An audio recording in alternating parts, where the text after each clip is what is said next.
Pirmahan mo na yan, Mickey. Huwag mo nang patagalin ang paghihirap nating dalawa dahil sawang-sawa na ako sa mukha mo. Ang mga salitang yon ay parang isang matalim na lason na bumaon sa pandinig ni Mickey. Mas masakit pa kaysa sa anumang sugat na kayang likhain ng patalim. Sa gitna ng malawak at marangyang kusina ng mansyong Takahashi, tila huminto ang pag-ikot ng mundo para sa kanya. Ang kanyang mga kamay na nababalot pa ng maputing harina ay nagsimulang manginig. At ang tanging naririnig na lamang niya ay ang mabilis at marahas na tibok ng sariling puso. Sa ibabaw ng lamesang gawa sa mamahaling marmol, nakapatong ang isang cake na ilang oras niyang pinagpuyatang ihanda. Ang bango ng banila at sariwang strawberry ay humahalo sa amoy ng malamig na tinta ng mga dokumentong inihagis ni Keigo sa kanyang harapan. Ika-5 anibersaryo sana nila ng kasal sa araw na ito. Sa loob ng 5 taon, ibinigay ni Mickey ang lahat. Ang kanyang yaman, ang kanyang pangarap, at ang bawat hininga niya para lamang maging isang perpektong asawa. Ngunit sa paningin ng lalaking minahal niya, nang higit pa sa sarili, siya ay nananatiling isang tuyot na bulaklak na wala ng halaga. Bakit, Keigo? Ano bang pagkakamali ko? Ang boses ni Mickey ay halos isang bulong na lamang, punong-puno ng pait na hindi maipaliwanag. Hindi niya kayang iangat ang kanyang paningin. Nakatitig lamang siya sa puting harina na dahan-dahang nalalaglag mula sa kanyang mga daliri patungo sa itim na sahig, parang mga pangarap na unti-unting nagiging abo. Isang marahas na tawa ang sumagot sa kanya, ngunit hindi iyon galing kay Keigo. Mula sa pintuan ng kusina, pumasok ang isang babaeng nakasuot ng hapit na pulang damit at may dalang aura ng pananagumpay, si Elena. Ang babaeng matagal na niyang pinaghihinalaan, ngunit pilit niyang ipinagkakait sa sarili ang katotohanan dahil sa tiwala niya sa kanyang asawa. Oh, Mickey darling, it's not about what you did wrong. It's about what you can't give him. Wika ni Elena, habang dahan-dahang humahaplos sa kanyang tiyan na tila may ipinahihiwatig. Keigo needs an heir. Isang anak na magdadala ng pangalan ng mga Takahashi. At sa loob ng 5 taon, napatunayan mong isa kang baog at walang silbing dekorasyon lang sa bahay na ito. Tila binuhusan ng nagyayelong tubig si Mickey. Ang kanyang kamay ay automatikong napahawak sa bulsa ng kanyang apron, kung saan nakatago ang isang maliit na plastik na kagamitan na may 2 pulang guhit. Isang lihim na sana ay balak niyang iregalo kay Keigo sa gabing ito. Isang buhay, o mas tamang sabihin, 2 buhay na nagsisimulang mabuo sa loob niya. Ngunit bago pa man niya mabigkas ang katotohanan, naramdaman niya ang malamig na titig ni Keigo. Naririnig mo si Elena, Mickey. She's carrying my child, my firstborn, at hindi ko hahayaang lumaki ang anak ko na ang turing sa kanya ay isang pagkakamali. Dahil lamang nakatali pa ako sa iyo, mariing sabi ni Keigo. Wala man lang bakas ng pagsisisi sa kanyang mga mata. Ang bawat salita niya ay parang isang sampal na paulit-ulit na dumudurog sa pagkatao ni Mickey. Naramdaman ni Mickey ang panunuyo ng kanyang lalamunan. Ang bawat hininga ay parang isang hirap na pakikipaglaban. Ang kanyang mga tuhod ay tila nawalan ng lakas at sa isang saglit, naramdaman niya ang pagnanais na magmakaawa, na lumuhod at sabihing, narito na ang hinahanap mo, Keigo. Buntis ako. Ngunit nang makita niya kung paano inakbayan ni Keigo si Elena, kung paano nito binigyan ng malambot na tingin ang ibang babae, isang tingin na kailanman ay hindi nito ibinigay sa kanya. Isang bagay sa loob ni Mickey ang biglang namatay. Hindi iyon ang sakit ng isang sugat, kundi ang katahimikan ng isang pagkawasak. Ang pagmamahal na itinanim niya sa loob ng maraming taon ay tila naging isang malaking biro. Ang mansyong ito na itinuring niyang tahanan ay biglang naging isang malamig na bilangguan. Pinanood niya ang kanyang sariling luha na pumatak sa dokumento ng diborsyo. Binubura ang ilang titik sa kanyang pangalan, ngunit hindi nito mabubura ang katotoharang siya ay itinatapon na parang basura pagkatapos pakinabangan. Tumayo si Mickey ng tuwid, kahit na ang buong katawan niya ay tila gustong gumuho. Ang lamig ng sahig ay gumagapang paakyat sa kanyang mga binti, ngunit mas matindi ang lamig na nananalaytay sa kanyang puso. Tiningnan niya ang cake na nasa lamesa, isang simbolo ng kanyang katangahan at bulag na pag-ibig. Gaano ba katagal ang kailangan para makalimutan ang 5 taon ng paninilbihan? Gaano ba kalalim ang sugat na kayang iwan ng isang taong nangakong aalagaan ka habang buhay? Habang nakatayo sa gitna ng kanyang gumuhong mundo, isang tanong ang paulit-ulit na umaling-awngaw sa isipan ni Mickey. Isang tanong na walang kasagutan sa gabing iyon ng pagtataksil. Kung ang lahat ng kanyang ibinigay ay hindi naging sapat, mayroon pa bang puwang ang pag-asa sa isang pusong pilit na pinapatay ng sarili nitong tahanan? Mickey, huwag kang tatayo-tayo lang dyan na parang tuod. Simulan mo nang ilabas ang mga basura mo sa kwartong ito dahil simula ngayong gabi. Dito na ako matutulog sa tabi ni Keigo. Ang tinig ni Elena ay parang isang matulis na kuko na kumakalos sa pader ng katahimikan ni Mickey. Hindi pa man natutuyo ang mga luha sa kanyang mga mata. Mula sa nangyari sa kusina, heto na ang mas matinding dagok. Nakatayo si Elena sa gitna ng master bedroom. Ang silid na naging saksi sa 5 taon ng pag-iisa at paghihintay ni Mickey. Habang hawak ang isang mamahaling florera na regalo pa ng mga magulang ni Mickey. Walang pag-aalinlangan itong binitiwan ni Elena at ang pagbagsak niyon sa sahig ay lumikha ng isang ingay na tila ba hudyat ng tuluyang pagkawasak ng huling alaala ng kanyang tahanan. Lumingon si Mickey kay Keigo na nakasandal sa hamba ng pinto. Nanonood lamang habang ang kanyang kabit ay nilalapastangan ang bawat sulok ng kanilang silid. Keigo, pati ba naman ang silid na ito? 5 taon, Keigo? 5 taon akong naging asawa mo rito. Wala na ba talagang natitirang respeto sa puso mo? Ang nanginginig na tanong ni Mickey. Ngunit ang tanging sagot ni Keigo ay isang malamig na tingin na tila ba ang babaeng nasa harap niya ay isang estranghero na nagmamakaawa sa lansangan. Respeto, Mickey. Ibinigay ko sa iyo ang apelyido ko, ang marangyang buhay, at ang lahat ng luho. Pero anong ibinigay mo sa akin? Isang bahay na kasing lamig ng sementeryo dahil wala kang kakayahang magbigay ng buhay. Ang malupit na sagot ni Keigo bago siya tuluyang tumalikod at iniwan silang dalawa ni Elena. Isang mapanuyang ngiti ang gumuhit sa mga labi ni Elena. Lumapit siya kay Mickey at marahas na hinablot ang alahas na nakasuot sa leeg nito. Isang kwintas na pamana pa ng lola ni Mickey. Akin na ito. Hindi bagay ang ganitong kaganda sa isang babaeng talunan na gaya mo. Bagay lang ito sa isang reyna, sa ina ng magiging tagapagmana ng mga Takahashi. Ang bulong ni Elena na punong-puno ng puot. Hindi lumaban si Mickey. Hinayaan niya ang bawat hapdi, ang bawat insulto at ang bawat piraso ng kanyang gamit na ibinabato sa labas ng pinto. Ngunit habang pinapanood niya si Elena, nabuksan ang cabinet para ilabas ang mga damit niya, isang maliit na puting kahon, ang aksidenteng nalaglag mula sa bag ng babae at gumulong patungo sa ilalim ng kama. Nang sandaling abala si Elena sa pagtawag sa mga katulong para linisin ang silid, mabilis na kinuha ni Mickey ang kahon.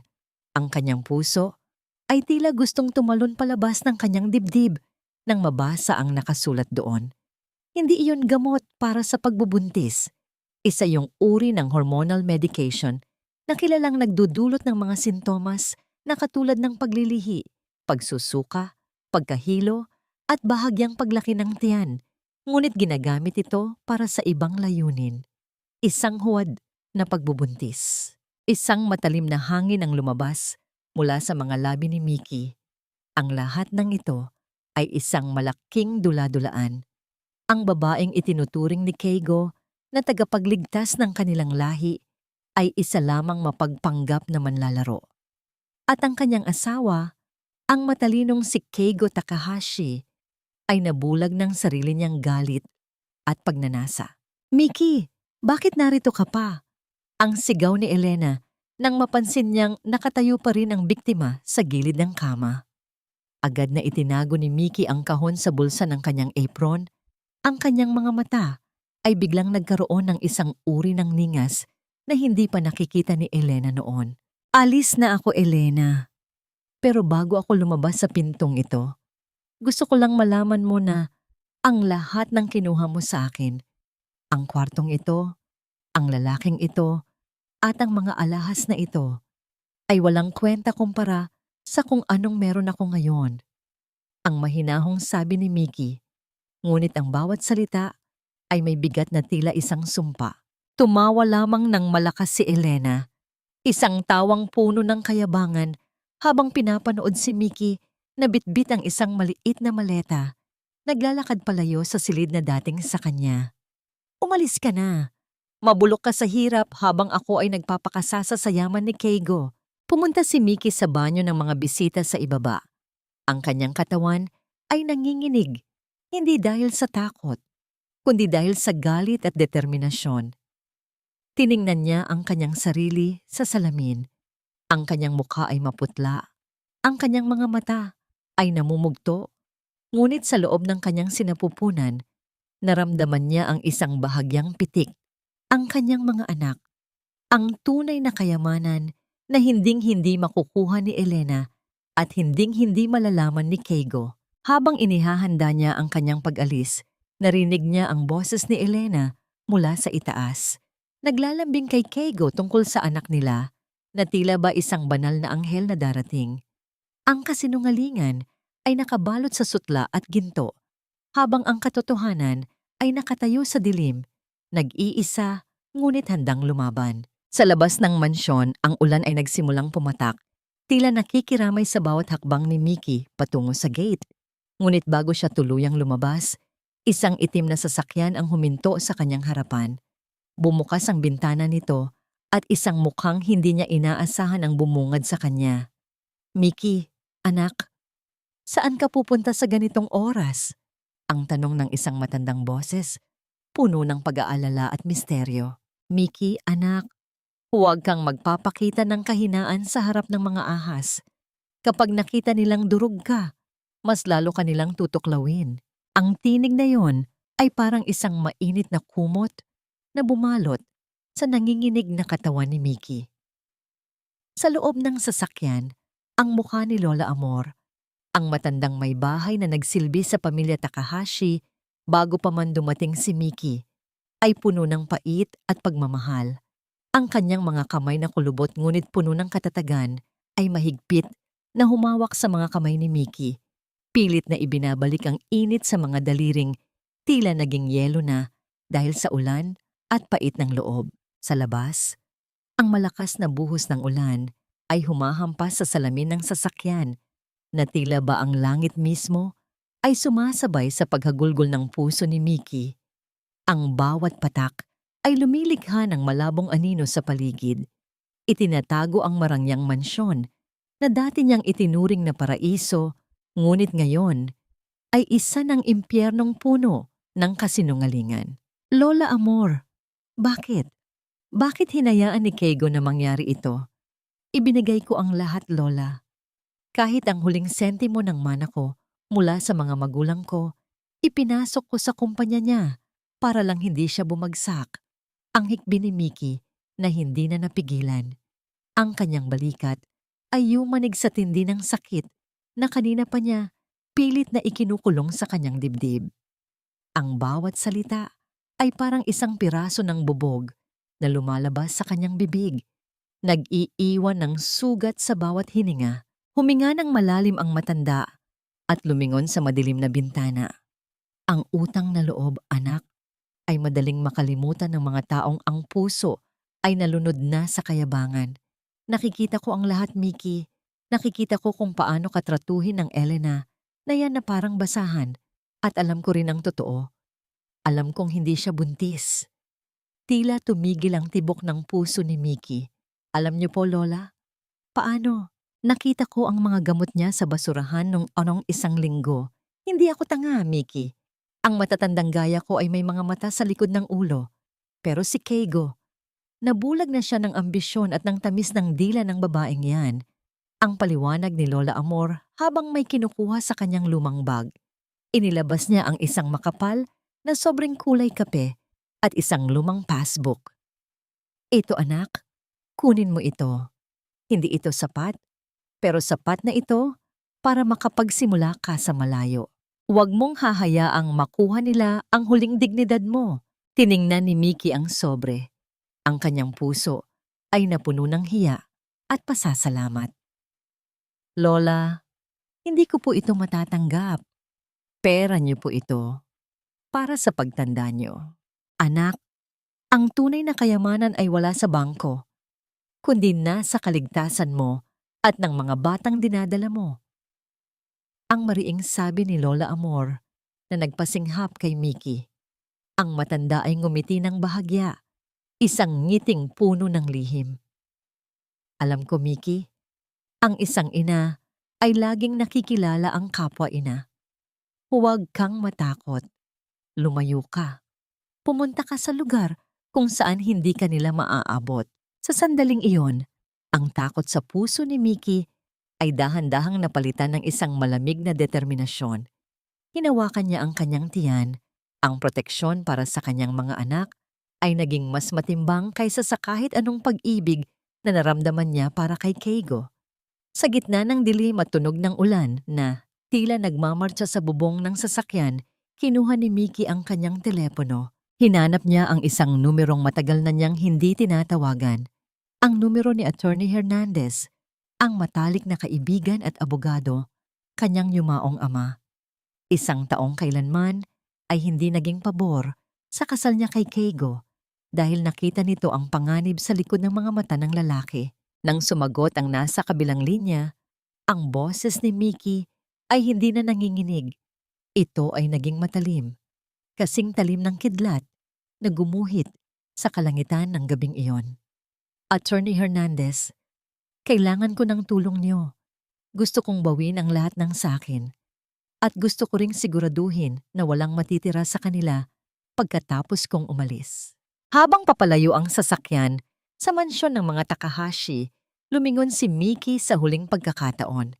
Ang mga ilaw ng bahay ay tila maliliit na matang nanunuya sa kanya. Ngunit sa loob ng kanyang isipan, isang plano na ang nabubuo.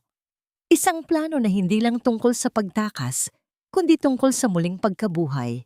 Ngunit sa likod ng kanyang tapang, isang munting tinig sa kanyang puso ang nagtatanong, sapat ba ang lahat ng ito para protektahan ang kanyang mga anak sa mundong puno ng mga lobong gaya ni Keigo at Elena?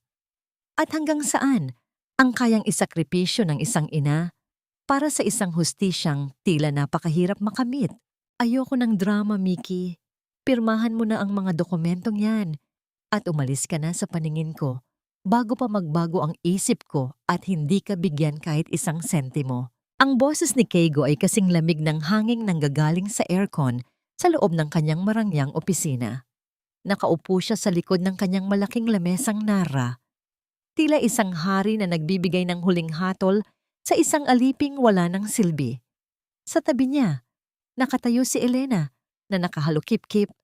Ang mga mata nito ay nanunuot sa bawat galaw ni Mickey. Tila naghihintay ng anumang pagkakamali para lalo itong hiyain. Pumasok si Mickey sa silid ng may nakayukong ulo. Ang kanyang mga balikat ay tila lupaypay.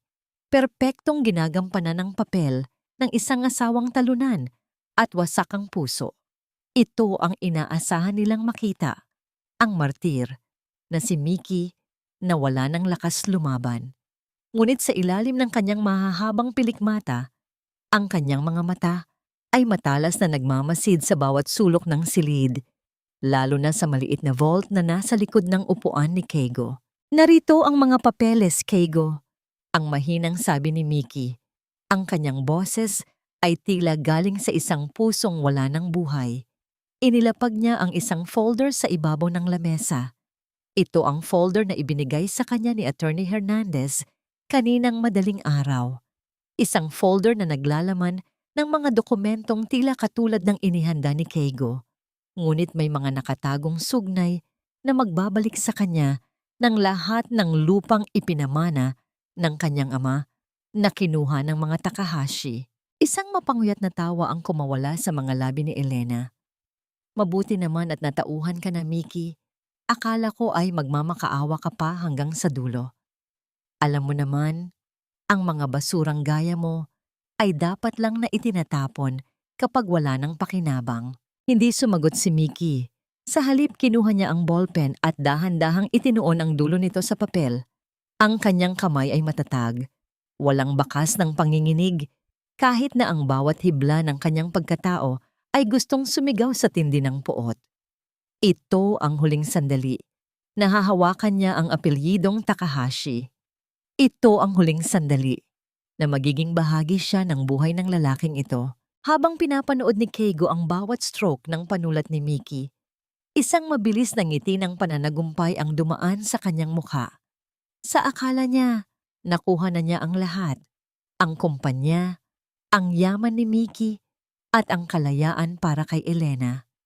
Hindi niya alam na sa bawat titik na isinusulat ni Mickey, unti-unti niyang binabawi ang kanyang sariling kaluluwa mula sa impyernong ito.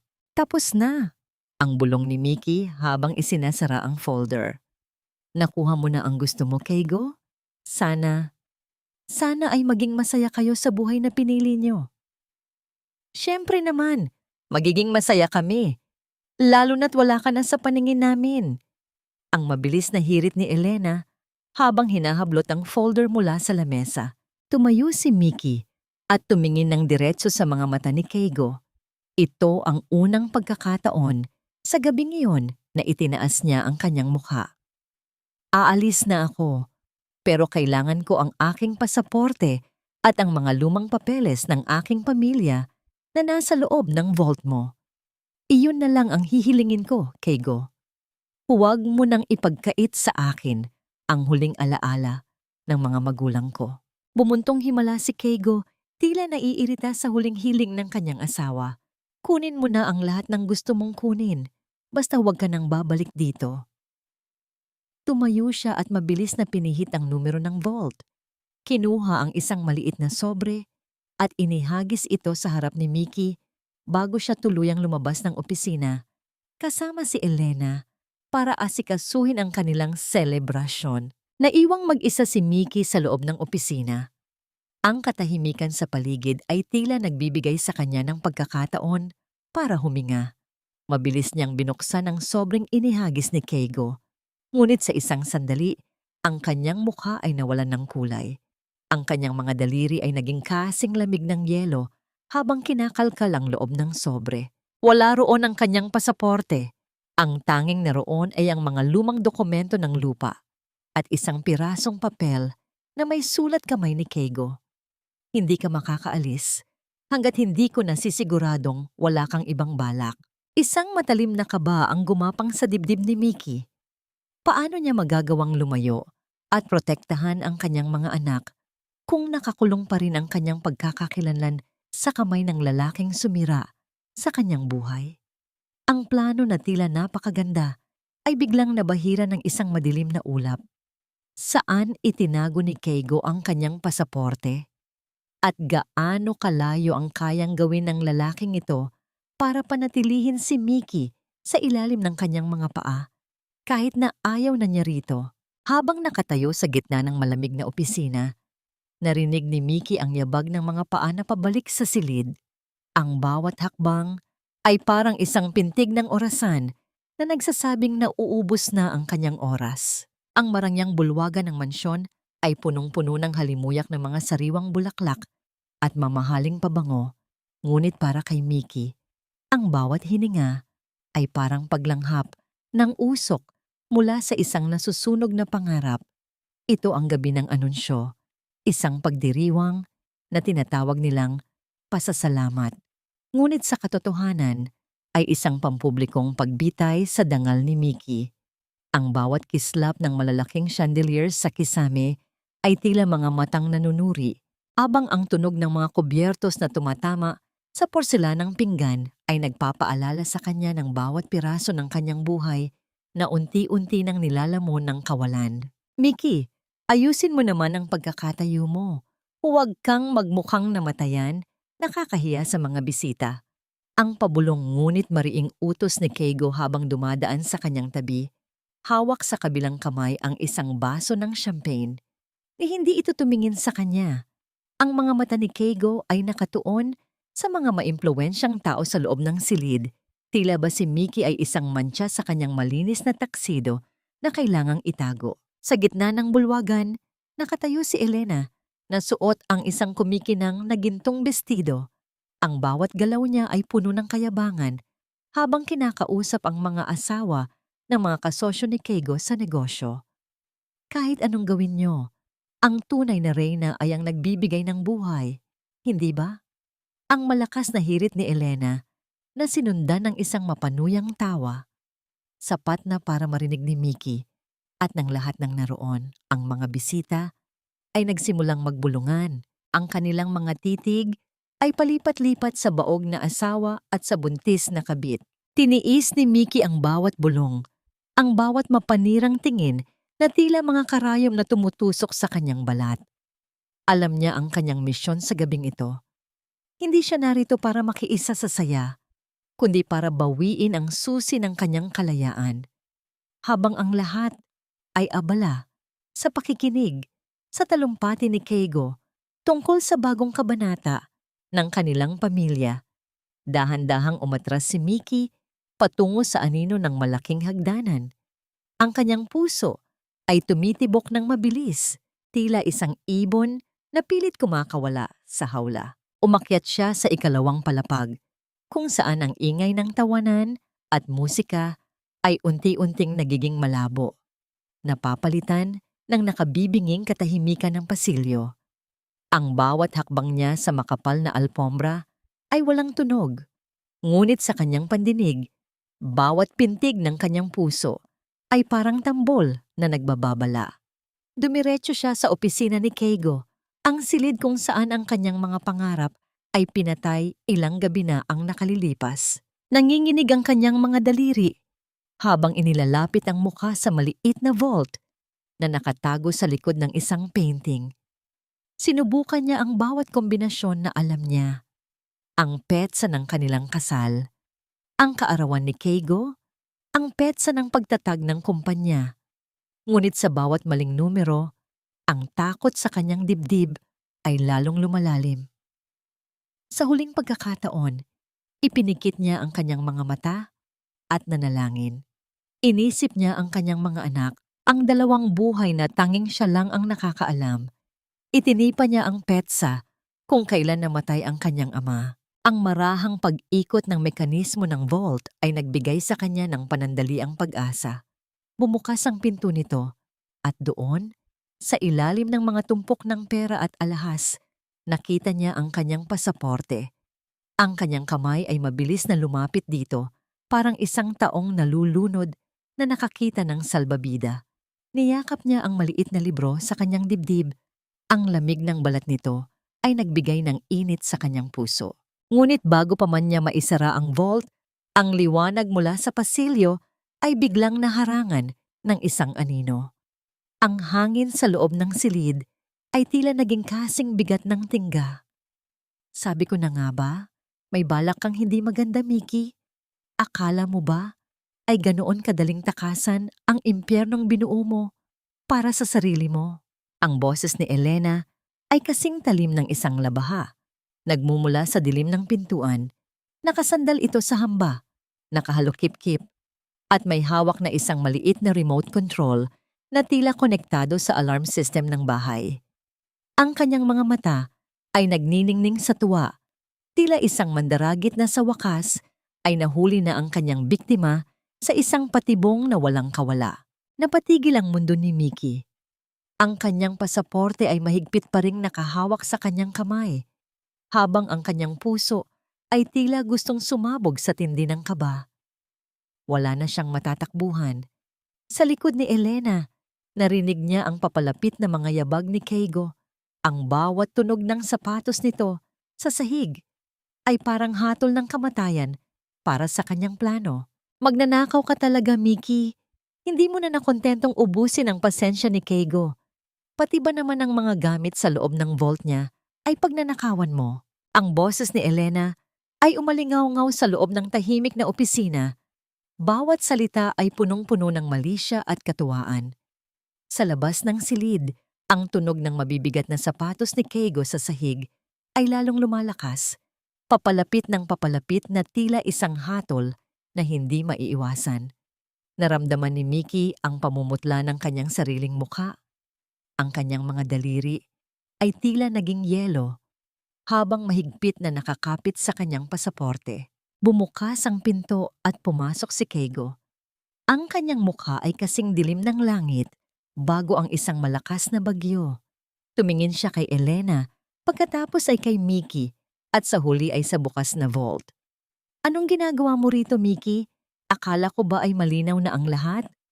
Ang tanong ni Keigo, ang boses niya ay mababa, ngunit puno ng panganib. Keigo, tingnan mo! Nahuli ko siyang kinakalkalang vault mo. Siguradong may ninakaw siyang mahalaga. Ang sulsol ni Elena habang kumakapit sa braso ni Keigo, tila isang linta na sumisip-sip ng natitirang tiwala ng lalaki sa kanyang asawa. Huminga ng malalim si Mickey. Ang kanyang lalamunan ay tuyong-tuyo at ang bawat pintig ng kanyang puso ay tila isang malakas na tambol na nagpapayanig sa kanyang buong pagkatao. Ngunit sa gitna ng takot, naramdaman niya ang isang bahagyang galaw sa loob ng kanyang sinapupunan, isang paalala na hindi na lang sarili niya ang kanyang ipinaglalaban. Ang kanyang takot ay unti-unting napalitan ng isang malamig at matalim na katapangan. Hindi ako magnanakaw, Keigo, ang mahinahong sabi ni Mickey. Itinaas niya ang kanyang pasaporte upang makita nila. Kinuha ko lang ang pagkatao ko na pilit mong ikinulong. Kinuha ko lang ang karapatan kong lumayo sa impyernong ito. Ibigay mo sa akin yan, Mickey. Hindi ka alis hanggat hindi ko sinasabi. Ang mariing utos ni Keigo habang humahakbang patungo sa kanya. Subukan mong lumapit, Keigo. Ang banta ni Mickey. Ang kanyang boses ay hindi nanginginig. Subukan mong pigilan ako at sisiguraduhin kong bukas na bukas din. Ang lahat ng panauhin mo sa ibaba ay malalaman kung anong klaseng himala ang dinadala ng babaeng iyan sa kanyang tiyan. Alam ko ang tungkol sa mga gamot mo, Elena. Alam ko ang tungkol sa huwad mong pagbubuntis. Tila tumigil ang paghinga ni Elena. Ang kanyang mukha na kanina ay punong-puno ng tagumpay ay biglang naging abo ang kulay. Ang kanyang pagkakahawak sa braso ni Keigo ay lumuwag at ang takot sa kanyang mga mata ay hindi na naitago. Kasinungalingan. Keigo, huwag kang maniwala sa kanya. Tumingin si Keigo kay Elena. Pagkatapos ay pabalik kay Mickey. Ang katahimikan sa loob ng silid ay naging kasing bigat ng isang dambuhala. Sa sandaling iyon ng pag-aalinlangan, hindi na nag-aksaya ng panahon si Mickey. Mabilis siyang lumakad palabas ng opisina, nilagpasan ang 2 tao na sumira sa kanyang buhay nang hindi man lang sila nililingon. Bumaba siya sa malaking hagdanan habang ang musika sa ibaba ay patuloy na tumutugtog. Isang masayang himig na kabaligtaran ng dilim na kanyang nararamdaman. Hindi siya tumakbo. Naglakad siya ng may taas noo. Bitbit ang kanyang maliit na bag at ang pasaporteng magsisilbing pakpak niya patungo sa kalayaan. Ang bawat hakbang niya palayo sa bulwagan ay parang pagpunit sa isang pahina ng madilim na kasaysayan. Paglabas niya ng gate, ang malamig na hangin ng gabi ay humalik sa kanyang mga pisngi. Ang ulan ay tumila na, ngunit ang mga dahon ay nananatiling basa. Kumikinang sa ilalim ng mga ilaw ng kalsada. Isang itim na sasakyan ang naghihintay sa kanya sa kanto.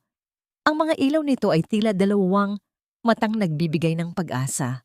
Pumasok si Mickey sa loob ng sasakyan at isinara ang pinto. Ang tunog ng pagsara ng pinto ay tila huling tuldok sa kanyang buhay sa Manila. Sa airport po tayo, ang maikling sabi niya sa driver na ipinadala ni Attorney Hernandez. Habang papalayo ang sasakyan, tumingin si Mickey sa bintana. Nakita niya ang mansyon ng mga Takahashi na unti-unting lumiliit sa dilim. Walang luha ang pumatak sa kanyang mga mata. Sa halip, isang mapait na ngiti ang gumuhit sa kanyang mga labi. Iniwan niya ang lahat, ang kanyang yaman, ang kanyang nakaraan at ang lalaking minahal niya ng mali. Ngunit habang hinahaplos niya ang kanyang tiyan, isang malamig na kilabot ang gumapang sa kanyang likuran. Nakalabas na nga siya ng bahay, ngunit sapat na ba ang layo ng Switzerland para takasan ang mahabang kamay ng mga Takahashi? At ano ang gagawin niya kapag nalaman ni Keigo na ang tunay na tagapagmana ay hindi nasa sinapupunan ni Elena, kundi nasa kaisa-isang babaeng kanyang itinapon? Ang hangin sa Switzerland ay hindi gaya ng hanging amihan sa Pilipinas na may dalang amoy ng dagat at luntiang bukid. Dito sa ilalim ng naglalakihang bundok ng Alps, ang hangin ay kasing talim ng kristal, humahalik sa balat na tila nanggigising sa isang mahabang pagkakaidlip. Sa loob ng isang maliit na apartment sa gilid ng lawa ng Brienz, nakatayo si Mickey sa tapat ng bintana habang pinapanood ang dahan-dahang pagbagsak ng niebe. Ang puting tanawin sa labas ay tila isang malinis na papel, isang pagkakataon para isulat ang isang bagong kwento na wala ng bakas ng luha at pait ng nakaraan. Noong unang buwan niya rito, ang bawat gabi ay isang pakikipaglaban sa nakabibinging katahimikan. Walang mga katulong na naglilinis, walang marangyang hapagkainan, at wala ang lalaking dati niyang tinatawag na tahanan. Ang tanging kasama niya ay ang bigat ng kanyang sinapupunan at ang takot na baka isang araw ay bigla na lamang siyang mahanap ng mga kamay ni Keigo.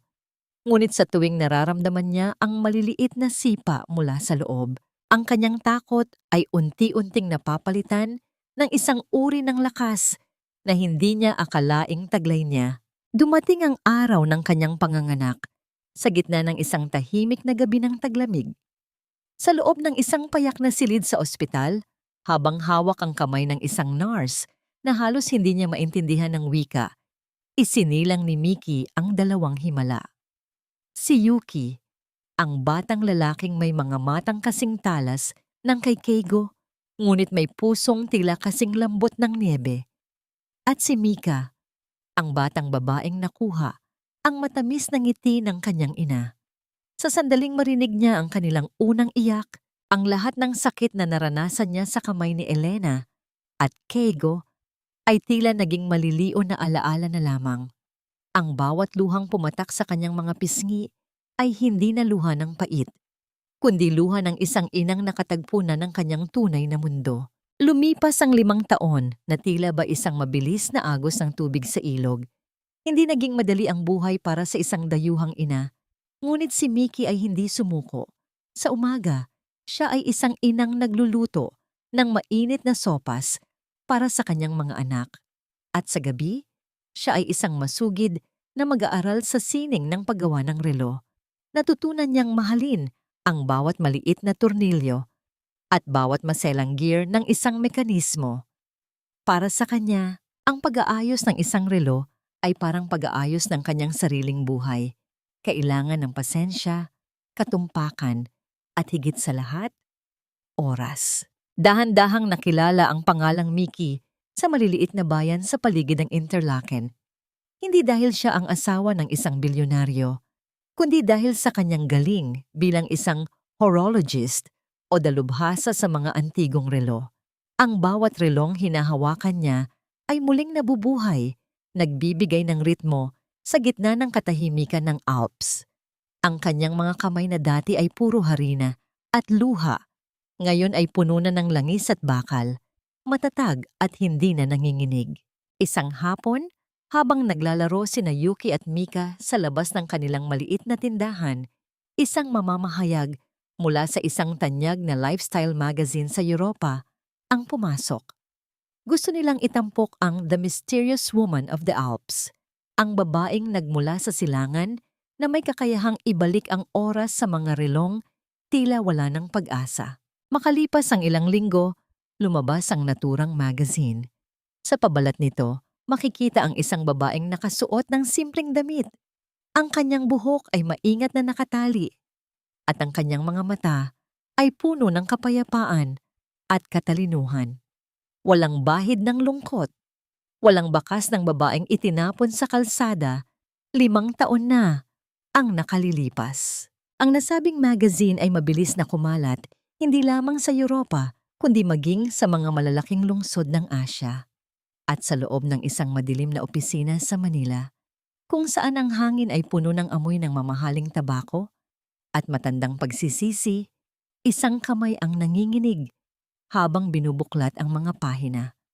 Ang mga mata ni Keigo Takahashi ay napatitig sa mukhang matagal na niyang pilit na kinakalimutan, ngunit hindi niya magawa. Sapat na ba ang 5 taon para mabura ang mukha ng katotohanan? At paano tatanggapin ng isang lalaking mapagmataas na ang babaeng itinuring niyang walang silbi ay ngayon ay tinitingala na ng buong mundo? Habang siya ay unti-unti nang nilalamon ng sarili niyang kadiliman, ang bawat pahina ng magazine na hawak ni Keigo ay tila gawa sa mainit na bakal na pumapaso sa kanyang mga palad. Sa gitna ng kanyang madilim na opisina, kung saan tanging ang liwanag ng isang maliit na lampara ang nagbibigay ng anino, nakatitig siya sa mukha ng babaeng nasa pabalat. Si Mickey. Hindi ito ang Mickey na huling nakita niya sa ilalim ng ulan. Ang babaeng wasak, luhaan at sugatan ng dangal. Ang babaeng nasa larawan ay may mga matang tila dagat na payapa. May ngiting hindi na humihingi ng pahintulot sa sinuman para lumigaya. Ibinaba ni Keigo ang baso ng whiskey sa lamesa. Ang tunog ng kristal na tumama sa kahoy ay umalingaw-ngaw sa nakabibinging katahimikan ng silid. 5 taon. 5 taon na ang nakalipas mula nang itapon niya ang viyon o suwerte ng kanyang buhay para sa isang kasinungalingang binalot sa ginto. Bumukas ang pinto ng opisina nang walang katok. Pumasok si Elena. Suot ang isang mamahaling bestido na hindi na bagay sa kanyang namumutlang mukha. Keigo, kanina pa kita hinihintay sa labas. Kailangan nating bayaran ang balanse sa jeweler. At bakit hindi ka pa nakabihis para sa charity ball? Ang reklamo ni Elena, ang boses niya ay kasing talim ng basag na bote. Hindi lumingon si Keigo. Nanatili ang kanyang mga mata sa magazine. Wala tayong pupuntahan, Elena. At wala na ring pambayad sa jeweler. Ang kumpanya ay unti-unti nang kinakain ng utang dahil sa mga kapritsyo mo. Ano? Kasalanan ko ba kung kailangan nating panindigan ang imahe natin? Kung hindi ka naging mahina sa mga desisyon mo, hindi tayo magkakaganito. Ang sigaw ni Elena habang lumalapit sa lamesa. Ngunit napatigil siya nang makita ang magazine. Ang kanyang mukha ay biglang nawalan ng kulay at ang kanyang mga daliri ay nanginginig na itinuro ang larawan ni Mickey. Bakit mo tinitingnan ang babaeng yan? Isang basura lang siya, Keigo. Isang talunang asawa. Tumayo si Keigo. Ang kanyang taas ay nagbigay ng isang nakakatakot na anino kay Elena. Ang basurang sinasabi mo ay ngayon ay tinitingala ng buong mundo, Elena. Habang ikaw na nangakong magbibigay sa akin ng tagapagmana, nasaan ang anak na sinasabi mo? Napalunok si Elena. Ang kanyang mga mata ay pabalik-balik sa galit na mukha ni Keigo. Alam mo namang nakunan ako noon. Ang sakit na naramdaman ko. Tigilan mo na ang dula-dulaang yan. Ang marahas na putol ni Keigo. Ang kanyang boses ay hindi malakas, ngunit puno ng puot na 5 taon niyang kinimkim. Alam ko na ang totoo. Nakita ko ang mga record ng doktor sa lumang cabinet ni Lola Amor bago siya pumanaw. Hindi ka kailanman nabuntis. Ginamit mo ang isang huwad na buhay para sirain ang buhay ng kaisa-isang babaeng tunay na nagmahal sa akin. Nanigas si Elena sa kanyang kinatatayuan. Ang katahimikan sa pagitan nila ay napuno ng amoy ng luma at bulok na sikreto. Wala na ang mapanuyang ngiti ng kontrabida. Ang tanging natira ay ang takot ng isang mandaragit na ngayon ay nakakulong na sa sarili niyang bitag. Muling tiningnan ni Keigo ang magazine. Sa tabi ng larawan ni Mickey, may nabanggit na isang maliit na detalye tungkol sa kanyang inspirasyon, ang kanyang mga anak. Ang salitang mga ay tumimo sa isipan ni Keigo na parang isang kidlat. Ang gabi ng kanilang anibersaryo, ang gabi ng pagpapalayas niya kay Mickey. May hawak itong sekretong hindi niya hinayaang mabigkas. Kinuha ni Keigo ang kanyang coat at mabilis na lumakad palabas. Iniwan si Elena na nakatayo sa gitna ng opisina habang humihagulgol sa galit at takot. Ang bawat hakbang ni Keigo sa lobi ng kumpanya ay puno ng pagmamadali. Ang kanyang puso na tila naging bato na sa loob ng 5 taon ay muling tumitibok. Ngunit sa pagkakataong ito, hindi ito dahil sa ambisyon, kundi dahil sa isang desperadong pangangailangan. Kailangan niyang malaman ang katotohanan. Kailangan niyang makita ang mga matang yun muli. Kahit na ang kapalit nito ay ang tuluyang pagkawasak ng kanyang natitirang dangal. Habang papaalis ang kanyang sasakyan patungo sa airport, isang malamig na simoy ng hangin ang pumasok sa bintana. Tila may dalang mga alaalang matagal na niyang sinusubukang takasan.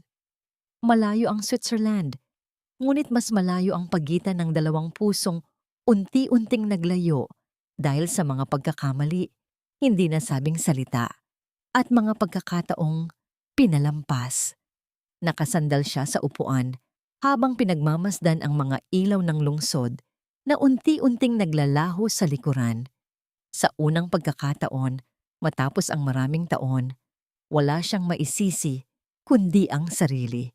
Ang mga desisyong minsang inakala niyang tama ay ngayon ay tila mga aninong patuloy na humahabol sa kanya saan man siya magpunta. Ngunit may isang tanong na hindi niya matakasan. May panahon pa kaya upang maitama ang mga nasira?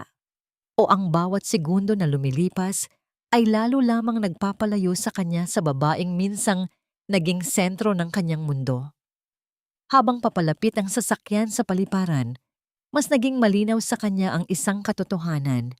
Hindi lahat ng paglalakbay ay tungkol sa distansyang tinatahak ng katawan. Minsan, ang pinakamahabang paglalakbay ay ang paghahanap ng daan, pabalik sa tiwalang minsan mong nawala. Ang lamig ng hangin sa Interlaken ay tila libu-libong karayom na tumutusok sa balat ni Keigo. Ngunit mas matindi ang lamig na nagmumula sa kanyang sariling konsensya. Habang nakatayo siya sa tapat ng isang maliit at eleganteng tindahan na may karatula sa wikang Pranses at Aleman, nanginginig ang kanyang mga kamay. Hindi dahil sa niyebe, kundi dahil sa takot na baka ang bawat hakbang niya ay huli na para sa isang kapatawaran. Ang Mickey's Timepieces ay hindi lamang isang tindahan ng relo. Ito ay isang santuwaryo ng katahimikan sa gitna ng nagmamadaling mundo. Ang tunog ng maliliit na kampana sa itaas ng pinto ay nagbabala sa pagdating ng isang panauhin, isang malambing na tugtog na tila musika sa pandinig ng sinumang papasok. Ngunit para kay Keigo, bawat tunog ay parang tibok ng orasan na nagpapaalala sa 5 taong itinapon niya sa basura. Mula sa likod ng salamin, nakita niya ang isang babaeng maingat na nag-aayos ng isang antigong mekanismo, ang kanyang Mickey. Nakasuot ito ng isang puting turtleneck at isang simpleng apron. Ang kanyang buhok ay maayos na nakapusod at ang kanyang mga mata ay nakatutok sa trabaho ng may matinding konsentrasyon. Wala na ang pagod na mukha ng babaeng nagmamakaawa sa kanya sa kusina noon. Ang nasa harap niya ay isang reynang nakatagpo na ng kanyang sariling kaharian. "Monsieur, welcome. May I help you with a repair or are you looking for a..." Napatigil ang boses ni Mickey. Ang kanyang mga mata ay unti-unting lumaki nang makilala ang lalaking nakatayo sa kanyang pintuan. Ang maliit na magnifying glass na hawak niya ay dahan-dahang naibaba sa lamesa at ang katahimikan sa loob ng tindahan ay naging kasing bigat ng isang dambuhalang bato. "Mickey," ang tanging nabigkas ni Keigo. Ang kanyang boses ay nanginginig, puno ng pagsisisi na tila gustong kumawala sa kanyang lalamunan. "Mickey, narito ako para..." "Sino po ang hinahanap niyo, Mr. Takahashi?" Ang putol ni Mickey. Ang kanyang boses ay malamig at formal. Wala ni isang bahid ng emosyon. Ang paggamit niya ng kanyang apelyido sa halip na pangalan ay parang isang kutsilyong humiwa sa huling hibla ng pag-asa ni Keigo. "Kung tungkol ito sa negosyo, maaari kayong makipag-ugnayan sa aking assistant. Ngunit kung tungkol ito sa nakaraan, nagkakamali kayo ng pinuntahan. Patay na ang babaeng iniwan mo sa Manila. Bago pa man makasagot si Keigo, ang pinto sa likod ng counter ay bumukas. Dalawang maliliit na bata, isang lalaki at isang babae, ang tumakbo palabas habang tumatawa. Mama! Mama! Look at what Yuki made! Ang sigaw ng maliit na batang babae habang ipinapakita ang isang guhit. Napatigil ang mundo ni Keigo. Ang batang lalaki na tinawag na Yuki ay huminto at tumingin sa kanya. Ang mga matang yon, ang hugis ng kilay, ang matangos na ilong, at ang paraan ng pagtayo ay tila isang salamin ng sarili ni Keigo noong siya ay bata pa. Isang matinding kilabot ang gumapang sa kanyang buong pagkatao. Ang bawat selula sa kanyang katawan ay sumisigaw ng isang katotohanang 5 taon niyang ipinagkait sa sarili. Sila ba? Ang bulong ni Keigo, ang kanyang mga mata ay nanunubig habang nakatitig sa dalawang bata. Sila ba ang mga anak ko, Miki? Isang mapait at matalim na ngiti ang gumuhit sa mga labi ni Miki. Dahan-dahan niyang inayos ang scarf ni Yuki, isang kilos na puno ng pagmamahal at proteksyon. Bago tumingin ng diretso sa mga mata ni Keigo, sabi ko sa iyo noon pa, wala kang anak sa akin, Keigo. Ang mga batang ito ay akin. Sila ay bunga ng aking paghihirap, ng aking luha, at ng aking muling pagkabuhay. Huwag mong babuuin ang salitang anak sa harap nila dahil para sa kanila, ang kanilang ama ay isang alaala ng isang taong hindi kailanman naging totoo.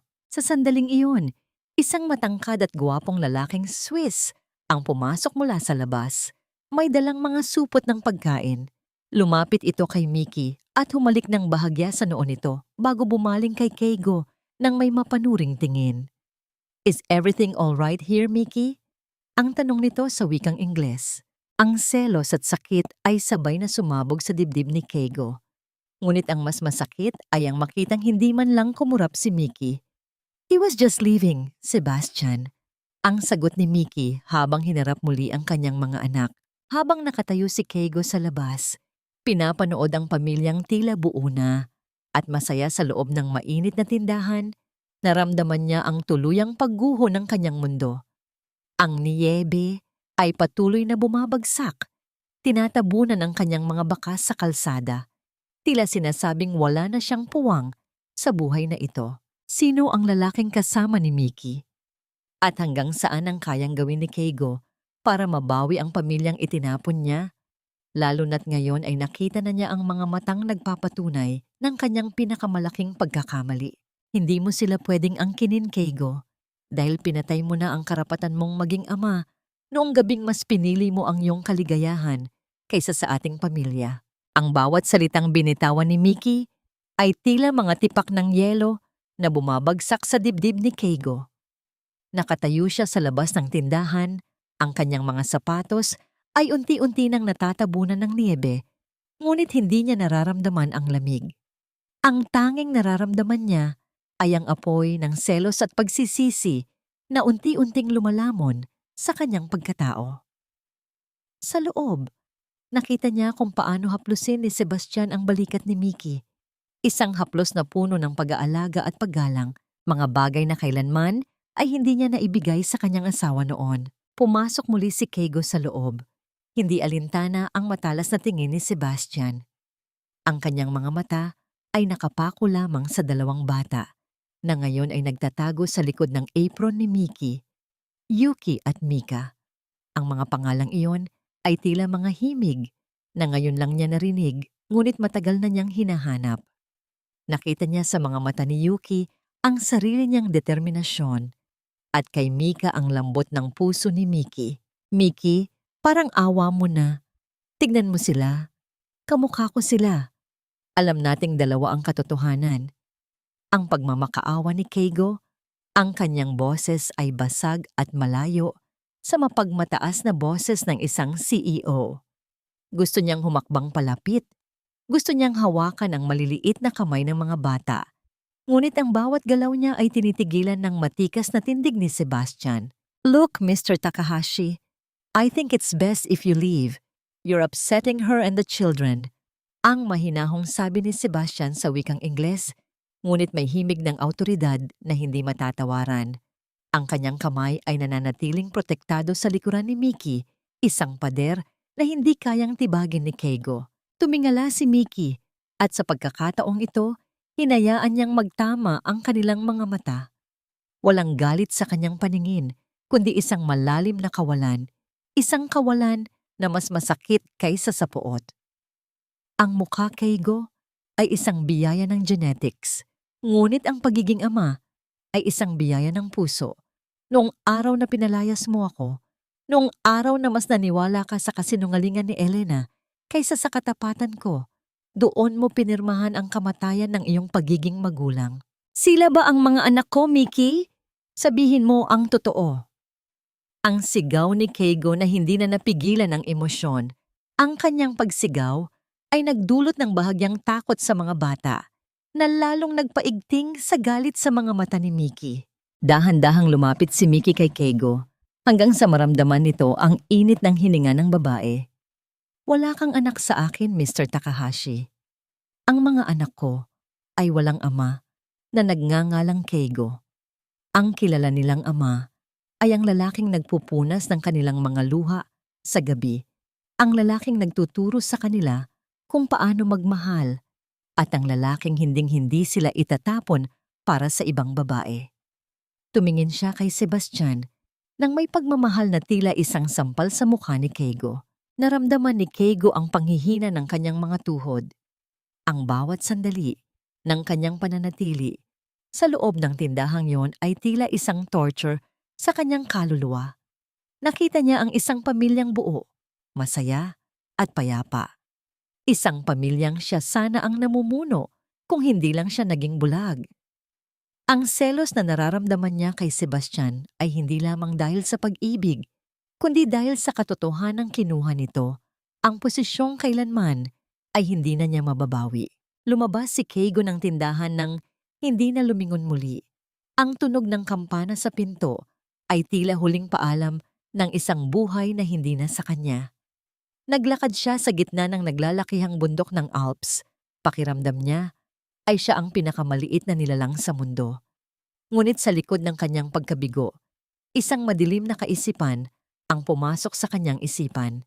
Kung hindi niya makukuha ang kapatawaran ni Mickey sa mabuting paraan, baka kailanganin niyang gamitin ang huling alas na hawak niya sa Manila. Ngunit hindi niya alam na sa kabilang bahagi ng mundo, si Elena ay hindi rin tumitigil. Isang tawag ang natanggap ni Keigo mula sa kanyang sekretarya habang siya ay naglalakad sa niebe. Sir, may problema po. Si Elena, nawawala po siya at may dala siyang mga dokumento na maaring magpahamak kay Ma'am Mickey sa Switzerland. Ang takot ay muling gumapang sa puso ni Keigo. Hindi lang ang pag-ibig ni Mickey ang nakataya ngayon, kundi ang kaligtasan ng kanyang mga anak mula sa isang babaeng wala nang kinatatakutan dahil wala na siyang matatalo pa. Huwag mong hahayaang mahawakan niya ang mga anak ko, Keigo.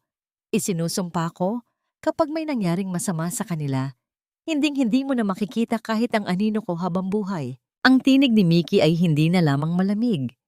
Ito ay puno ng isang uri ng pait at takot, na tila ba bumalik siya sa gabing pinalaya siya sa sarili niyang tahanan. Sa loob ng mainit na tindahan ng relo, ang balitang dala ni Keigo ay tila isang malakas na hanging amihan na tumupok sa lahat ng kapayapaang binuo ni Mickey sa loob ng 5 taon. Ang kanyang mga kamay, na dati ay matatag sa paghawak ng maliliit na piyesa ng relo, ay nagsimulang manginig ng marahas. Ang takot na dulot ni Elena ay isang sugat na kailanman ay hindi tuluyang naghilom. Napatayo si Sebastian mula sa kanyang kinauupuan. Ang kanyang mukha ay naging kasing talas ng mga bundok na nakapalibot sa kanila. Ano ang ibig mong sabihin, Mr. Takahashi? Bakit narito ang babaeng iyon? At paano niya nalaman ang lugar na ito? Ang tanong ni Sebastian sa wikang Tagalog na may halong punto, ang bawat salita ay puno ng pagduda sa motibo ng lalaking nasa harap nila. Napayuko si Keigo Ang kanyang mga kamao ay nakakuyom hanggang sa mamuti ang kanyang mga buko-buko. Nalaman niya ang tungkol sa magazine Sebastian at ninakaw niya ang mga dokumento ng kumpanya na nagpapatunay na si Mickey pa rin ang tunay na may-ari ng lupain sa Manila. Gusto niyang gamitin ang fraud at identity theft laban kay Mickey dito sa Switzerland para mapatalsik siya at ang mga bata. Isang mapait na tawa ang kumawala sa mga labi ni Mickey habang napapasandal siya sa lamesang gawa sa matandang kahoy. Identity theft? Ako? Ako na tinanggalan niyo ng dangal at pagkakakilanlan? Keigo, dinala mo ang panganib sa pintuan ko.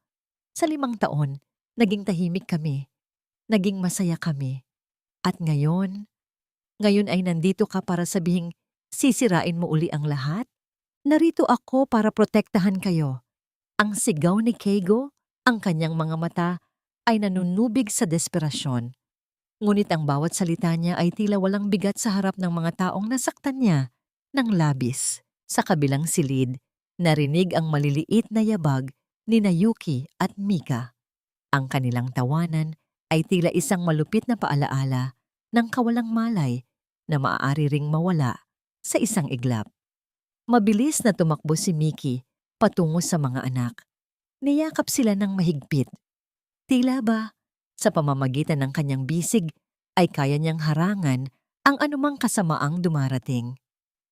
Ang amoy ng gatas at bagong paligong sanggol mula sa buhok ng mga bata ang nagbigay sa kanya ng lakas para hindi tuluyang gumuho. Sebastian, kunin mo ang mga bata. Dalhin mo sila sa bahay ni Lola Helga sa kabilang bundok. Ngayon na, ang pabulong na utos ni Mickey. Ang kanyang mga mata ay nakatitig ng matalim kay Keigo na tila isang inang leon na handang pumatay. Hindi na nagtanong si Sebastian. Alam niya ang lalim ng takot ni Mickey. Binuhat niya ang 2 bata na nagsimula ng magtaka sa biglang pagbabago ng paligid. Ang katahimikan sa loob ng tindahan ay napuno ng tunog ng mabibilis na paghinga at ang mabigat na presensya ng panganib. Nang makaalis si Sebastian at ang mga bata, naiwan sina Mickey at Keigo sa gitna ng tindahan. Ang bawat tunog ng mga relong nakasabit sa dingding, ang dahan-dahang paggalaw ng mga pendulum at ang maliliit na gear ay tila isang pagbibilang ng oras bago ang tuluyang pagsabog. Mickey, patawarin mo ako. Gagawin ko ang lahat para itama ito. Ang sabi ni Keigo habang dahan-dahang lumalapit. Ang kanyang kamay ay tila gustong humawak sa balikat ni Mickey, ngunit natigilan sa matalim na tingin ng babae. Ang paghingi ng tawad ay para sa mga maliliit na pagkakamali, Keigo. Ang ginawa mo sa amin ay isang pagkawasak na walang katumbas na salita. Ang sagot ni Mickey habang dahan-dahang inilalabas ang kanyang telepono. Isang mensahe ang pumasok mula sa isang hindi kilalang numero. Isang larawan ang bumungad sa screen. Ito ay larawan ni Yuki at Mika habang isinasakay ni Sebastian sa sasakyan, kinuha mula sa malayo.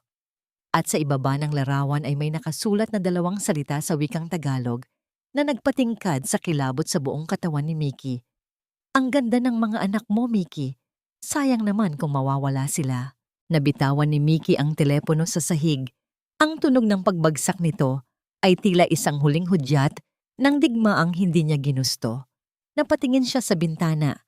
Sa gitna ng makapal na niebe, nakita niya ang isang babaeng nakasuot ng itim na trench coat, nakatayo sa kabilang bahagi ng kalsada, at may hawak na isang pamilyar na pulang lipstick sa kanyang mga labi habang nakangiti ng mapanira. Si Elena. Narito na siya, at ang kanyang mga mata ay nakatuon sa huling bagay na nagbibigay ng liwanag sa buhay ni Mickey. Mamatay ka na sa inggit, Elena. Pero hinding-hindi mo na muling mahahawakan ang kahit isang hibla ng buhok ng mga anak ko. Ang boses ni Mickey ay hindi nanginig kahit sa gitna ng nagyayelong hangin ng Switzerland. Dahan-dahan niyang itinulak ang pinto ng kanyang tindahan at humakbang palabas. Suot ang isang itim na coat na tila baluti, laban sa kasamaang nakatayo sa kabilang panig ng kalsada. Ang bawat tapak niya sa makapal na niebe ay lumilikha ng malalim na bakas, matatag at puno ng determinasyon. Sa likuran niya, Narinig niya ang boses ni Keigo na pilit siyang pinipigilan, ngunit hindi siya lumingon. Ang Mickey na sumusunod sa bawat utos ay matagal nang nailibing sa Manila. Nakatayo si Elena sa ilalim ng isang poste ng ilaw. Ang kanyang pulang lipstick ay tila isang mantsa ng dugo sa gitna ng maputing paligid. Isang mapanuyang ngiti ang gumuhit sa kanyang mga labi habang pinapanood ang paglapit ni Mickey. "Look at you, Mickey! Ang ganda ng drama mo rito sa Alps. Ang akala ng mga tao rito, isa kang disente at matagumpay na babae. Pero alam ba nila na isa kang magnanakaw? Na tinakasan mo ang asawa mo, dala ang pera, at ang mga anak na hindi naman dapat sa'yo?" Ang malakas na hirit ni Elena. Ang boses niya ay pumupunit sa katahimikan ng gabi. Huminto si Mickey ilang dipa ang layo mula kay Elena. "Magnanakaw? Elena, baka nakalimutan mo na ang perang ginamit mo para makarating dito ay perang ninakaw mo mula sa kumpanya ni Keigo. At ang mga anak ko? Sila ang katotohanang hinding-hindi mo kailanman magkakaroon dahil ang buong pagkatao mo ay binuo sa isang malaking kasinungalingan. You think you're so smart, don't you?" Ang asik ni Elena, ang kanyang mga mata, ay nagniningning sa galit. Inilabas niya ang isang makapal na folder mula sa kanyang bag. Narito ang mga dokumentong magpapatunay na peke ang iyong identity rito sa Switzerland. Isang tawag ko lang sa mga otoridad. At kaladkad ka palabas ng bansang ito kasama ang mga bastardo mong anak. Bago pa man makasagot si Mickey, mabilis na lumapit si Keigo at tumayo sa gitna ng dalawang babae. "Tama na, Elena. Ibigay mo sa akin ang mga papeles na yan at bumalik ka na sa Pilipinas bago ko patawagan ang mga pulis." Ang sigaw ni Keigo. Ang kanyang boses ay puno ng pagkamuhi. Ngunit tumawa lamang ng malakas si Elena, isang tawang puno ng kawalan ng katinoan. "Pulis, Keigo? Sige, tawagan mo sila. Para malaman din nila kung paano ka nakipagsabwatan sa akin para itago ang mga krimen ng pamilya mo sa Mania.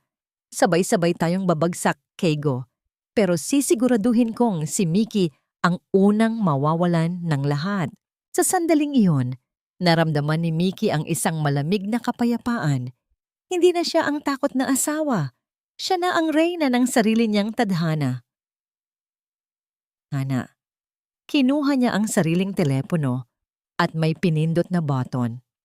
Isang boses ng lalaki ang sumagot sa kabilang linya. Si Attorney Hernandez. "Attorney Hernandez, nandito na siya. Maaari niyo nang ituloy ang plano," ang maikling sabi ni Mickey. Tumingin siya kay Elena nang may habag, ang uri ng habag na ibinibigay sa isang hayop na malapit ng mamatay. "Elena, bago mo tawagan ang pulis ng Switzerland, baka gusto mong malaman na ang bawat galaw mo, simula nang tumapak ka sa airport, ay sinusubaybayan na ng mga private investigator na kinuha ko. At ang folder na hawak mo, isang kopya lang yan ng mga dokumentong matagal ko nang isinuko sa mga otoridad dito para linisin ang pangalan ko." Nanigas si Elena sa kanyang kinatatayuan. Ang folder sa kanyang kamay ay tila naging isang mabigat na pasanin. "Anong sinasabi mo?" "Sinasabi ko na handa ako, Elena. Handa ako 5 taon na ang nakakalipas at sa gabing ito, ang tanging madidismaya ay ikaw." Ang pagpapatuloy ni Mickey. Sa di kalayuan, naririnig ang tunog ng mga sirena ng pulis na papalapit sa kanilang kinaroroonan. Ang asul at pulang liwanag ay nagsimulang maglaro sa maputing niebe. Nagsimulang magpanik si Elena. Ang kanyang pagiging mapagmataas ay biglang napalitan ng desperasyon. Tumingin siya kay Keigo, naghahanap ng kakampi, ngunit tinalikuran siya nito para lumapit kay Mickey. "Mickey, let's go inside. Ako na ang bahala rito." Ang pakiusap ni Keigo, ngunit muli, itinulak siya ni Mickey palayo. "Hindi, Keigo. Panonoorin ko kung paano matatapos ang lahat ng ito," ang mariing sabi ni Mickey. Ngunit habang bumababa ang mga pulis mula sa kanilang sasakyan, isang biglang pagbabago ang nangyari. Imbes na kay Elena lumapit ang mga pulis, humarap sila kay Keigo. Isang opisyal ang naglabas ng isang warrant sa wikang Aleman na mabilis na isinalin ni Attorney Hernandez na kararating lang din sa eksena. Mr. Keigo Takahashi, you are under arrest for international money laundering and corporate fraud based on the evidence provided by Miss Elena and the audit findings from Manila. Napatigil ang tibok ng puso ni Mickey. Tumingin siya kay Elena na ngayon ay tumatawa ng mahina habang may luha sa mga mata. Akala mo ba ay ikaw lang ang may plano, Mickey? Kung hindi ko makuha ang yaman nyo, sisiguraduhin kong walang matitira sa inyong dalawa. I surrendered Keigo to save myself. We're all going down, Mickey, all of us. Habang pinoposasan si Keigo sa harap ng kanyang tindahan, ang kanyang mga mata ay nananatiling nakatitig kay Mickey. Isang titig na puno ng huling pagsisisi at pagmamahal. Ngunit para kay Mickey, ang tanong ay hindi na kung paano siya makakatakas, kundi kung paano niya mapoprotektahan ang kanyang mga anak mula sa bagong bagyong ito na muling sumisira sa kanyang katahimikan. Mickey, protektahan mo ang mga bata. Kalimutan mo na ako dahil ito na ang huling pagkakataong madidikit ang pangalan mo sa dumi ko. Ang boses ni Keigo ay parang isang mahinang bulong sa gitna ng ingay ng mga sirena at ng malakas na ihip ng hangin. Habang pinoposasan siya ng mga pulis sa ilalim ng malamig na ilaw ng kalsada, nakita ni Mickey ang isang bagay sa mga mata ni Keigo na hindi niya nakita sa loob ng maraming taon, ang pagtanggap sa kanyang sariling pagkawasak. Ang lalaking dati ay tinitingala at kinatatakutan, ngayon ay dahan-dahang isinasakay sa loob ng sasakyan ng pulis. Ang kanyang dangal ay kasing putik na ng natutunaw na niyebe sa kalsada. Nakatayo si Mickey sa gitna ng eksena. Ang kanyang mga kamay ay nakabaon sa bulsa ng kanyang coat. Nanginginig at tila nawalan ng pakiramdam. Ang bawat hininga niya ay lumilikha ng puting usok. Isang simbolo ng buhay na pilit pa ring lumalaban sa gitna ng ganitong uri ng trahedya. Tumingin siya kay Elena na ngayon ay inaayos ang kanyang buhok at may ngiting tagumpay sa labi habang pinapanood ang pag-alis ng sasakyan. See? Sabi ko sa'yo, Mickey, walang mananalo sa atin. Pero mas mabuti na ako ang malaya kaysa mabulok sa tabi ng lalaking yan. Ang mapanuyang sabi ni Elena habang naglalakad patungo sa kanyang sariling sasakyan. Enjoy your peace, Mickey. At least ngayon, wala ka ng asawa. At ang mga bata? Well, lumaki silang ang ama ay isang kriminal. Isang matalim na sakit ang gumapang sa puso ni Mickey nang marinig ang salitang kriminal na idinikit sa ama ng kanyang mga anak. Ngunit hindi niya hinayaang makita ni Elena ang kanyang kahinaan. Humakbang siya palapit. Ang bawat tapak niya sa yelo ay tila tunog ng isang sumpa. Ang kalayaan mo, Elena, ay kasing nipis ng yelo sa lawa. Ang mahinahong sabi ni Mickey, ang kanyang mga mata ay nananatiling matatag. Akala mo ba ay natapos na ang lahat dahil sumuko ka sa otoridad? Ang bawat sentimong ninakaw mo, ang bawat kasinungalingang itinanim mo, lahat iyon ay nakatala sa Switzerland. At dito, hindi uso ang areglo. Dito, ang batas ay hindi nakukuha sa ganda o sa pananakot. Napatigil si Elena. Ang kanyang ngiti ay dahan-dahang napalitan ng kaba. Ngunit bago pa siya makasagot, lumitaw si Sebastian mula sa dilim. Bit-bit ang isang piraso ng papel na nakuha niya mula sa isa sa mga dokumentong nalaglag ni Elena kanina. Mickey, look at this! Ang sabi ni Sebastian sa wikang Tagalog na may halong diin. It's not just money laundering. Ang dokumentong ito ay nagpapatunay na si Keigo, sinadya niyang iwan ang lahat ng ebidensya sa opisina para ikaw ang makakuha ng lahat ng assets bago siya maaresto. He let himself be caught to clear your name. Tila tumigil ang mundo ni Mickey. Lumingon siya sa direksyon kung saan nawala ang sasakyan ng pulis. Isang matinding dagsa ng emosyon ang bumalot sa kanya. Galit, lito, at isang uri ng habag na hindi niya gustong maramdaman. Isinakripisyo ba ni Keigo ang kanyang sarili para ayusin ang buhay na siya rin ang sumira? Mama, ang sigaw ni Yuki mula sa di kalayuan ang nagpabalik sa kanyang diwa. Nakita niya ang kanyang mga anak na tumatakbo patungo sa kanya. Ang kanilang mga mukha ay puno ng takot, ngunit may kasamang pananabik. Niyakap sila ni Miki ng mahigpit. Ang kanilang init ay tila nagbigay ng dahilan para magpatuloy siya sa gitna ng malamig na gabing ito. Habang yakap ang kanyang mga anak, tiningnan ni Miki ang madilim na kalangitan ng Switzerland. Ang bawat bituin ay tila mga saksi sa kanyang mahabang paglalakbay. Isang huling tanong ang umalingaw-ngaw sa kanyang isipan. Isang tanong na magtatakda ng kanyang hinaharap. Maaari bang maging simula ng paghilom ang isang sakripisyong nagmula sa isang pusong puno ng kasalanan? O ang anino ni Keigo ay mananatiling isang lason na hinding-hindi mawawala sa buhay ng kanyang mga anak? Ang malamig na liwanag ng umaga sa Interlaken ay dahan-dahang gumapang sa bintana ng tindahan, ngunit hindi ito sapat para pawin ang bigat na nararamdaman ni Miki sa kanyang dibdib.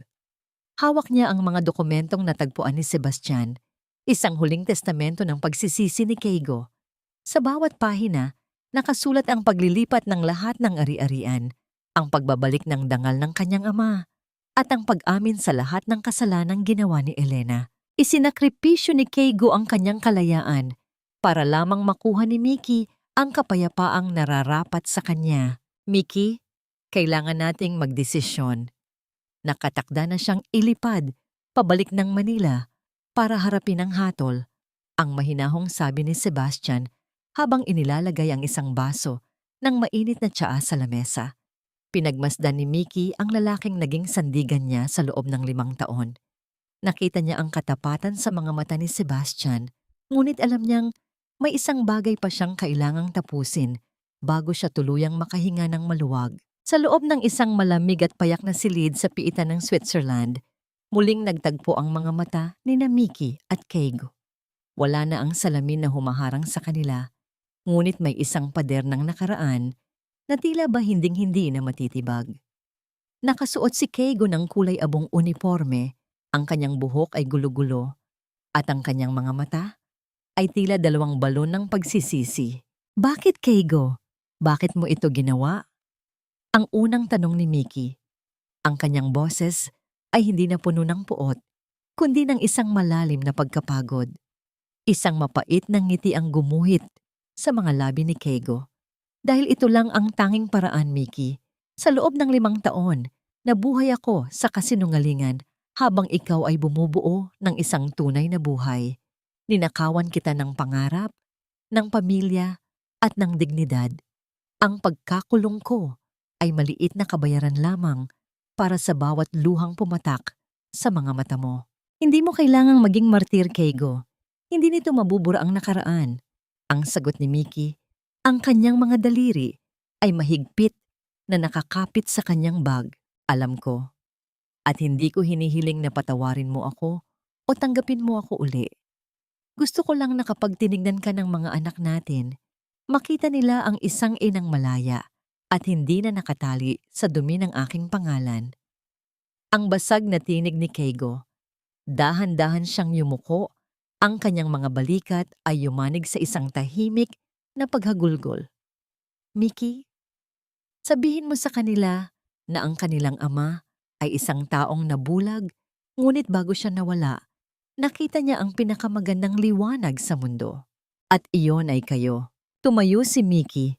Ang kanyang puso ay tila isang relo na sa wakas ay nahanap na ang tamang ritmo. Kinuha niya ang isang dokumento mula sa kanyang bag, isang kasunduan sa negosyo. Gagamitin ko ang assets na ibinigay mo para bilhin ang lahat ng shares mo sa kumpanya. Babayaran ko ang lahat ng utang mo sa batas. Hindi dahil mahal pa kita, Keigo, kundi dahil ayaw kong magkaroon ng utang na loob ang mga anak ko sa isang lalaking nasa likod ng rehas. Tumingin siya ng diretso sa mga mata ni Keigo sa huling pagkakataon. Tapos na tayo, Keigo. Pinapatawad na kita. Hindi dahil karapat-dapat ka, kundi dahil kailangan ko ng puwang sa puso ko para sa masayang kinabukasan ng mga anak ko. Hinding-hindi kita ituturo sa kanila bilang isang kaaway, pero hinding-hindi rin kita ituturo bilang bahagi ng aming tahanan. Habang naglalakad si Mickey palabas ng piitan, narinig niya ang malakas na pagsara ng bakal na pinto sa kanyang likuran. Ang bawat hakbang niya sa labas, sa ilalim ng asul na langit ng Switzerland, ay tila isang paglipad. Nakita niya sina Yuki at Mika na naghihintay sa kanya sa tabi ni Sebastian. Ang kanilang mga tawa ay tila mga kampanang naghahatid ng balita ng tagumpay. Kinuha ni Mickey ang isang ballpen at nilagdaan ang huling dokumento sa ibabaw ng hood ng sasakyan. Ito ang formal na pagbili niya sa kumpanya ng kanyang ama sa Manila. Hindi na siya ang asawa ni Keigo Takahashi. Siya na si Miki Fujiwara, ang may-ari ng sarili niyang kapalaran. "Mama, are we going home?" Ang tanong ni Mika habang humahawak sa kanyang kamay. Ngumiti si Mickey at tumingin sa naglalakihang bundok ng Alps. "Nandito na ang tahanan natin, anak. At sa pagkakataong ito, wala nang sino man ang makakasira nito." Ngunit sa kabila ng kapayapaan, isang huling anino ang gumuhit sa isipan ni Mickey. Sa Manila, si Elena ay nahaharap na rin sa kanyang sariling impyerno. At habang tinitignan ni Mickey ang malayo, alam niyang ang huling kabanata ay hindi lamang tungkol sa kanya, kundi tungkol sa isang katarungang, sa wakas, ay nakamit na sa gitna ng lamig at hirap.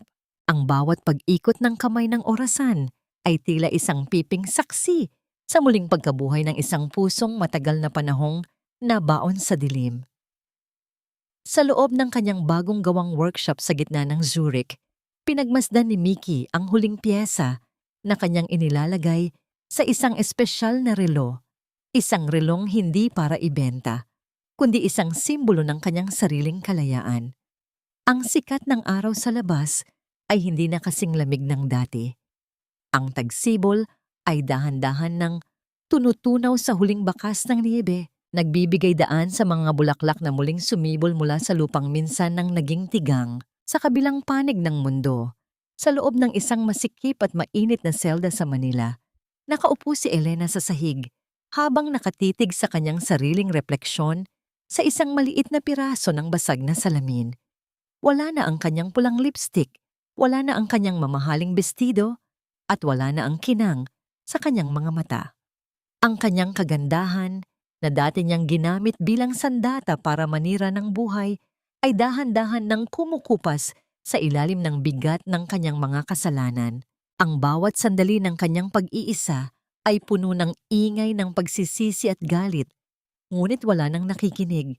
Siya ay naging isang anino ng nakaraan, nakalimutan ng mundong dati ay pilit niyang yanig. Si Keigo naman ay nananatili sa loob ng piitan sa Switzerland, naghihintay ng kanyang formal na deportasyon. Sa bawat gabi, hawak niya ang isang maliit at kupas na litrato ni Yuki at Mika na palihim na iniwan ni Sebastian para sa kanya. Hindi niya ito hinahawakan ng mahigpit, tila natatakot siyang ang dumi ng kanyang mga kamay ay muling makasira sa kalinisan ng mga bata. Ang kanyang hiya ay naging kanyang pustoyani na kasama, ngunit sa gitna ng kanyang pagdurusa, nakatagpo siya ng isang uri ng kapayapaan. Alam niyang sa pamamagitan ng kanyang pagkawala, binigyan niya si Mickey ng pinakamalaking regalo, ang pagkakataong mabuhay ng walang takot. Bumalik ang diwa ni Mickey nang maramdaman niya ang isang mainit na kamay na dahan-dahang pumatong sa kanyang balikat. Si Sebastian. Hindi ito nagsalita, ngunit ang paraan ng kanyang pagtitig ay sapat na para malaman ni Mickey na siya ay ligtas. Lumapit si Sebastian at kinuha ang kanyang kabilang kamay. Dahan-dahang pinisil ito ng may paggalang at pagmamahal. Walang halong pilit, walang halong pananakit.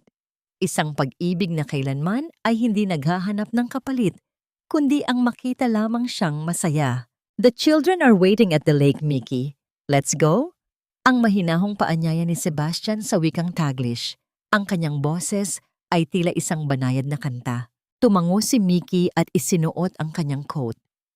Habang naglalakad sila palabas ng workshop, narinig niya ang tawanan ni Yuki at Mika mula sa di kalayuan. Ang dalawang bata ay masayang naglalaro sa tabi ng asul na tubig ng lawa. Ang kanilang mga boses ay puno ng sigla at kawalang malay. Pinanood ni Mickey ang kanyang mga anak, ang mga batang binuo sa gitna ng trahedya, ngunit lumaki sa gitna ng pag-ibig. Sila ang kanyang tunay na obra maestra, ang kanyang pinakamahalagang kayamanan.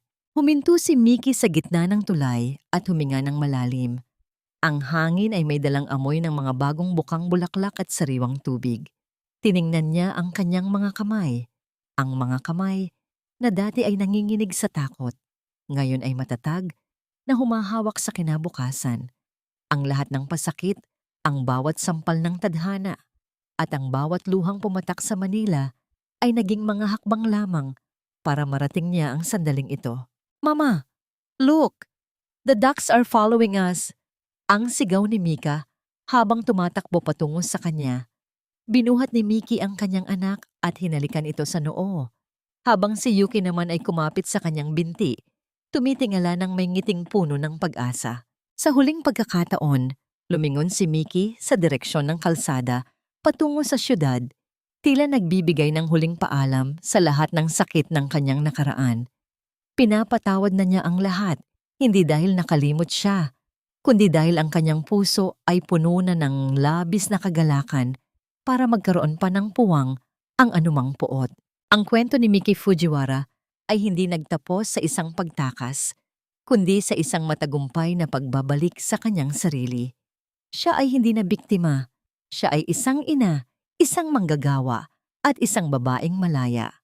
Habang naglalakad sila ni na Sebastian at ng mga bata patungo sa sikat ng araw, ang bawat tunog ng kanilang mga hakbang ay tila isang panata ng isang bagong simula. Ang orasan ng kanyang buhay ay muling tumitibok. At sa pagkakataong ito, ang bawat segundo ay puno ng tunay at walang hanggang kaligayahan. Lumipas ang maraming taon at ang bawat umaga ni Mickey ay hindi na nagsisimula sa takot o sa mabigat na buntong hininga ng isang babaeng bilanggo sa sariling tahanan. Sa halip, ang kanyang mga mata ay nagbubukas sa liwanag ng araw na humahalik sa mga talukap ng kanyang mga mata, kasabay ng malamyos na huni ng mga ibon sa labas ng kanyang bintana sa Zurich. Ang bawat tibok ng mga relo sa kanyang workshop ay hindi na tunog ng pagbibilang ng mga sandali ng paghihirap, kundi isang maayos at payapang ritmo ng isang buhay na matagumpay na naisaayos mula sa pagkawasak. Sina Yuki at Mika ay hindi na maliliit na batang nagtatago sa likod ng kanyang apron. Sila ay naging mga kabataang puno ng talino at malasakit sa kapwa, mga bungang hinog sa pagmamahal at hindi sa pait. Sa kanilang mga mata, ang nakaraan ay isang kwento ng katapangan ng kanilang ina at hindi isang anino ng kahihiyan. Si Sebastian ay nanatiling matatag na haligi sa kanilang tabi, isang lalaking nagpatunay na ang tunay na lakas ay nasa pag-aalaga at hindi sa pagkontrol.